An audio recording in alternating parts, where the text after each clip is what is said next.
So for all the young people in this room and those who are watching, know that this country belongs to you, to all of you, from every background and walk of life.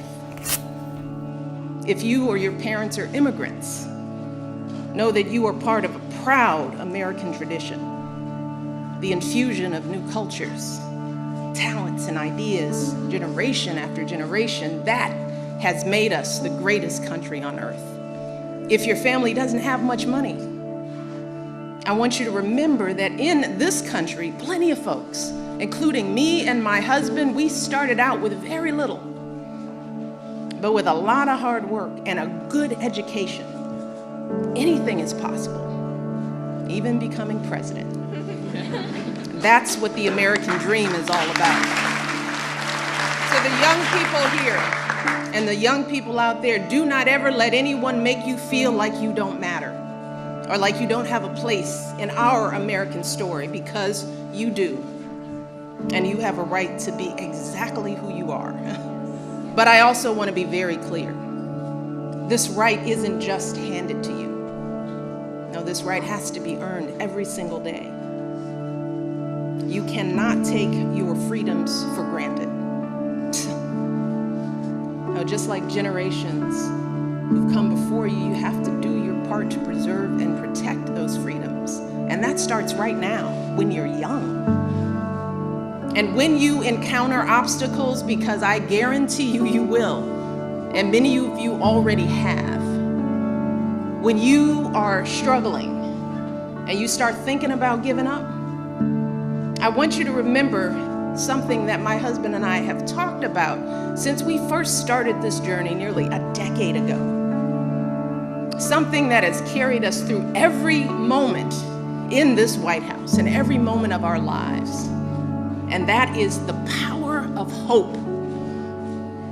The belief that something better is always possible if you're willing to work for it and fight for it. It is our fundamental belief in the power of hope that has allowed us to rise above the voices of doubt and division, of anger and fear that we have faced in our own lives and in the life of this country. Our hope that if we work hard enough and believe in ourselves, then we can be whatever we dream, regardless of the limitations that others may place on us.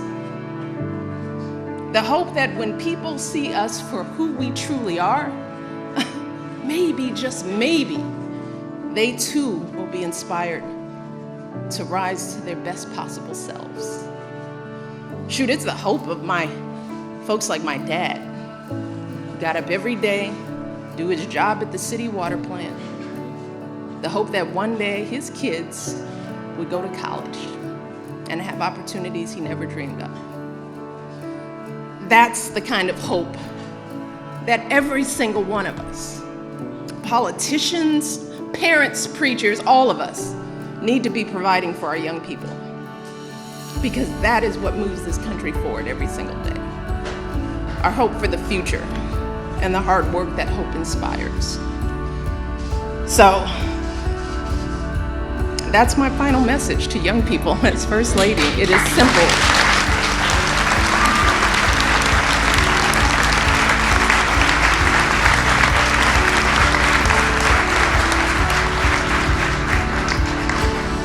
I want our young people to know that they matter, that they belong. So don't be afraid. You hear me? Young people, don't be afraid. Be focused. Be determined. Be hopeful. Be empowered. Empower yourselves with a good education. Then get out there and use that education to build a country worthy of your boundless promise. Lead by example with hope, never fear. So I want to close today by simply saying thank you. Thank you for everything you do for our kids and for our country. Being your First Lady has been the greatest honor of my life, and I hope I've made you proud. Thank you.